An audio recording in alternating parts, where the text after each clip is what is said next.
It's going for 8 p.m. Pacific time on Thursday, January 29th, and I want to talk about the two big pieces of news today regarding the federal government, immigration and customs enforcement, and Minnesota. I'm going to break them down one at a time, but I don't want to disregard the ways that they are absolutely connected.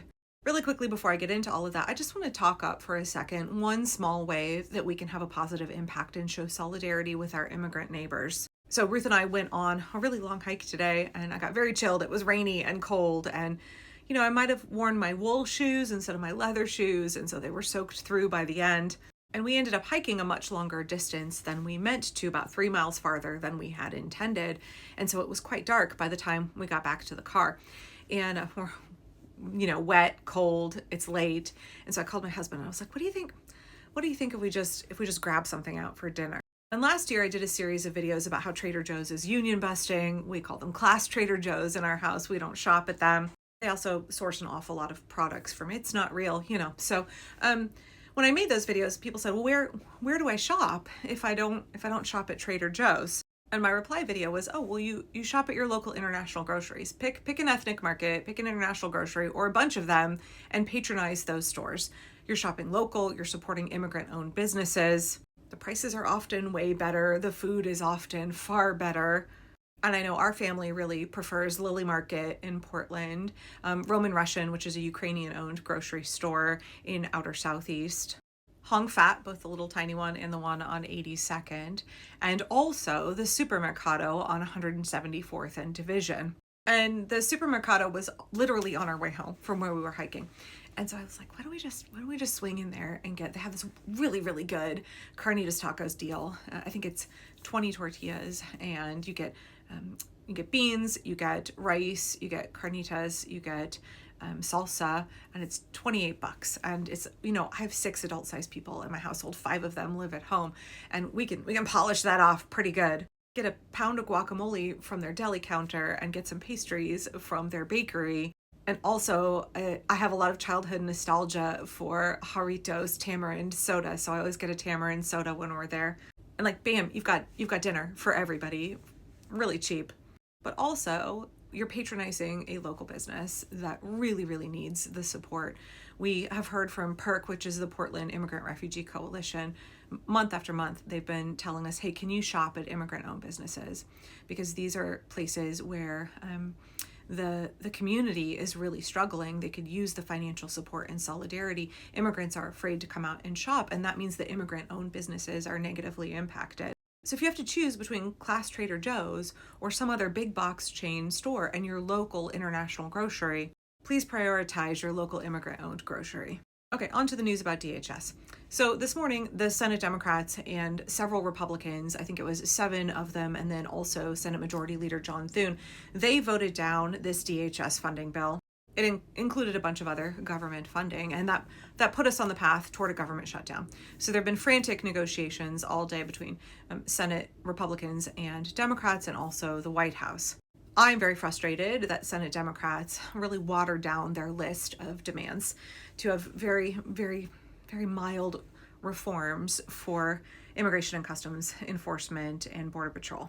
Right, they very quickly chucked the demands of ICE and CBP can't fire into moving vehicles, and ICE can't arrest American citizens, which is that's already the law. They don't actually have jurisdiction over American citizens at all.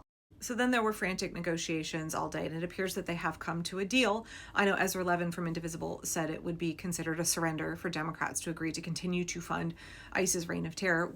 They did pass a 2-week package to continue to fund DHS at the current levels for 2 more weeks. They got one demand, which was to strip out the DHS bill going forward after that and have it be considered separately. I know it can feel like Democrats aren't doing enough, and that's because Senate Democrats especially are not doing enough. They're not reading the room. They're not listening to Democrats in the House. They're not listening to their own constituents. But I don't want us to give up all hope here, and I want you to understand that Democrats who were pro-ICE, had no problem with ICE, were saying positive things about them just days ago, now want reforms. Now acknowledge that ICE has real problems, that DHS has real problems, and that Kristi Noem should be fired or impeached. Firing is quicker, impeachment takes longer. That shift in attitude, while it can seem painfully slow to us, That has happened because of us, because of public pressure from us, the American people. That shows that when we put pressure on our electeds, it actually does work. Older establishment corporate Dems are incredibly hesitant, and they are not going to lead. Unless we drag them kicking and screaming, they're not going to make changes. But we are seeing them willing to shift their positions for them in a very rapid way. Like them changing their mind from a week ago or a week and a half ago, that's pretty freaking rapid.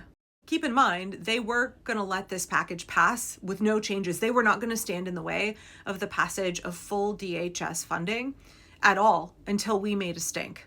So now it's really important that we keep that pressure up. It's really, really important that we continue to call, we continue to voice our vocal opposition. We demand that Immigration and Customs Enforcement be dismantled, that DHS be dismantled, and we get massive immigration reforms. That's not going to happen overnight. It's likely not going to happen until 2029 probably, but we have to create that culture of like, none of the American people want this. This is bad for us. This is a waste of money. It's inhumane.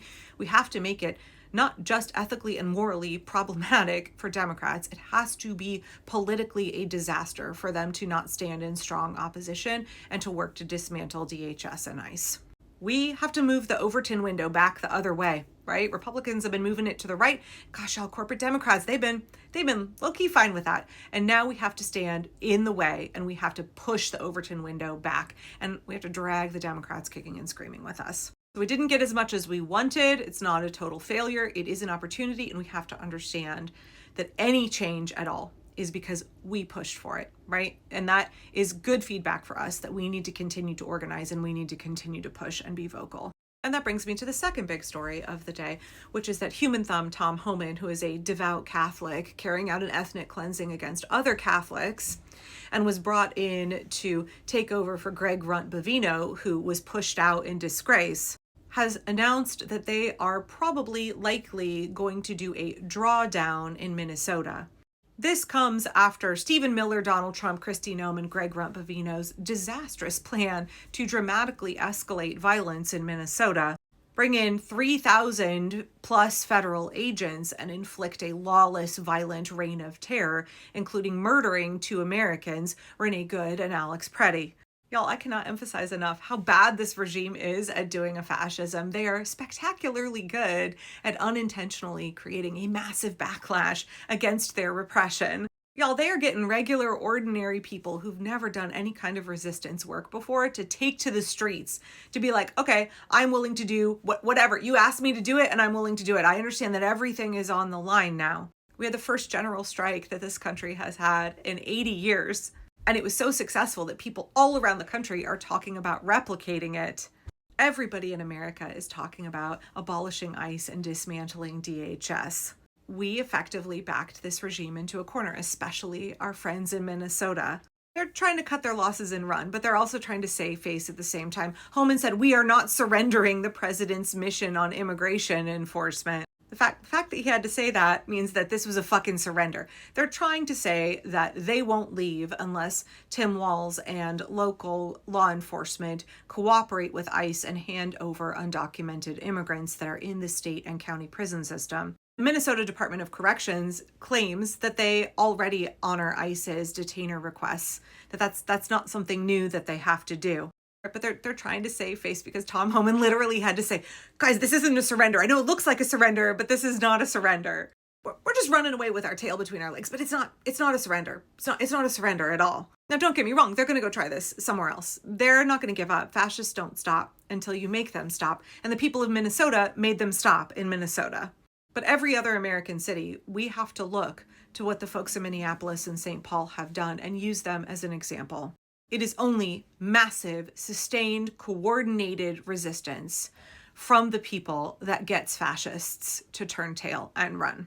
It is only massive public pressure of us, the electorate, that gets Democrats to change their mind and do anything, even a tiny little thing.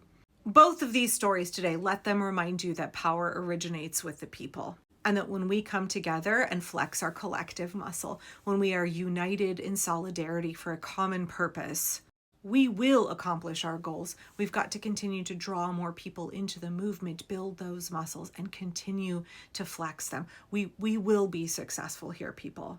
because we know now that we have the power and we have to continue to exercise it in defense of democracy and our neighbors.